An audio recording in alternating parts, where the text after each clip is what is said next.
I'll have something I haven't tried yet, boss.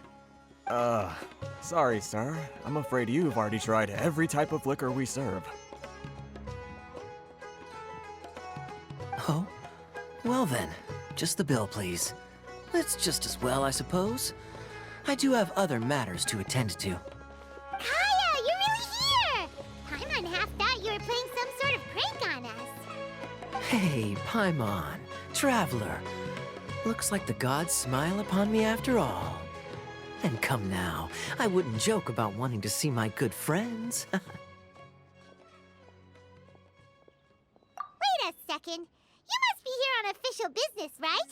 What do you think you're doing spending every afternoon drinking at the tavern? You itching for a lecture from Jean? Not at all.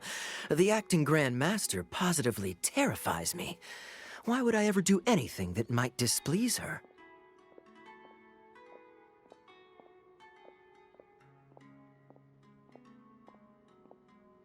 The truth is, I'm in SUMERU to learn about the alcohol industry here.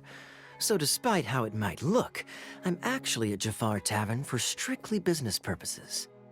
SUMERU spices are famous the world over, and it's long been rumored that this fine establishment was where a certain very popular spiced cocktail was invented.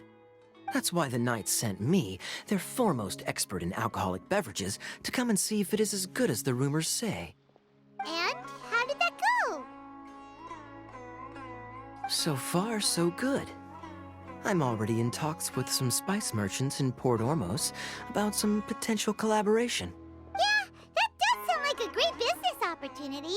Guess Don Winery and Master D-Luke are gonna make a tidy sum from this one too, huh? Well, let's not get ahead of ourselves. Whether this lucrative opportunity gets passed along to Don Winery or not depends on how nice I'm feeling. Hey, using your job to settle personal grievances isn't very knightly, Captain! Oh?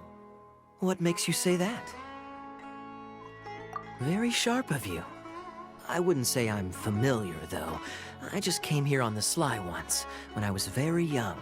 And? Do continue. Do I have to? When I said we could talk about the old times, digging up my past wasn't exactly what I had in mind. Well, all right, since you're so interested. Like I said, I was very young then. Don Winery had only just taken me in. I overheard my adoptive father talk about sending a team of merchants to SUMERU during a business meeting. I'm sure you'll agree that everyone's curious about their roots on some level. And my roots? They're in Khaenri'ah, which is said to have been located deep underground, somewhere near SUMERU. And so I stowed myself away amidst the cargo, and silently joined the merchant delegation on their trip to SUMERU. But it wasn't long before the merchant delegation received news that I'd gone missing. Their leader promptly found me, and before I knew it, my adoptive father was dragging me back home by the ear. It was a short-lived adventure. Sorry I don't have a more thrilling story for you. Honestly, not much. The only reason I knew that Khaenri'ah was near SUMERU is because I happened to read that in a book when I was young. My life had less and less to do with Khaenri'ah as I grew up, and so I started caring less as well. I used to believe that I had inherited some sort of duty from my father. But then I began to wonder. Maybe my father left me in the peaceful land of Mondstadt for no other reason than simply to give me a happier life. A happy life sounds good to me, of course, even if it means being cut off from certain things.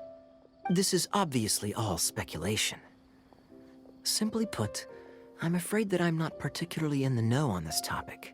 These days, my surname, Alberich, is probably the only link to Khaenri'ah that I have left.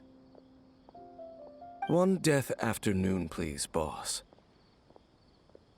Tell me, what do you know about the significance of that name, Alberich? Dainsleif? Ah, you've decided to join us. I was wondering how long you planned on listening in. I believe I've seen you before in Mondstadt. Dainsleif, if I'm not mistaken. So you remember me. Then we are already acquainted, Kaeya Alberich, descendant of the Abyss Order's founder. Huh? What? I take it that you weren't aware of this until now, Kaeya. Or you wouldn't have been so forthcoming with your surname. Oh my. That's quite a lot of baggage for a surname, isn't it? Though I must say, it does confirm an old suspicion of mine. I suppose that was why my father left me in Mondstadt after all. I'm surprised that you take me at my word without the faintest hint of skepticism. Well, perhaps what you told me just happens to answer some questions I carry in my memories. And in any case, I recognize your eyes. You're a pure-blood Conrian, aren't you? Very clever. Forgive me for being direct, but I sincerely hope this new knowledge doesn't change anything. If you've already let go of your ties to the past, then keep it that way. Kaeya, you're not involved with the Abyss Order in any way, are you? Hey, hold on now. This conversation has taken a rather sudden turn for the deadly serious. And I'm afraid that as someone from Mondstadt, I'm not accustomed to this sort of atmosphere. So what if I know my ancestry? Do I strike you as the type who would be bound by that kind of thing? Relax. I'll be just as delighted to hunt down the Abyss Order tomorrow as I have always been. Either way, looks like we're out of time. I've got a spice merchant to meet in a minute, so I'll leave the three of you to carry on the conversation without me. Well, alright then. You go do your thing, Kaeya. See you around. And Dainsleif, no need to listen in from the sidelines next time we meet. Let me buy you a drink. You don't really trust him, do you, Dane? You're both from Conria, but you get on like oil and water. The fact is, I still do not know him well. It would be meaningless for me to jump to conclusions. But can a person truly be unaffected by their ancestry? This remains to be seen. Well, I suspect that they call your sister their princess, precisely because there is a succession of sorts. Oh, so if she was the founder, she'd be the queen, right? I mean to investigate the Loom of Fate. Do you remember that name?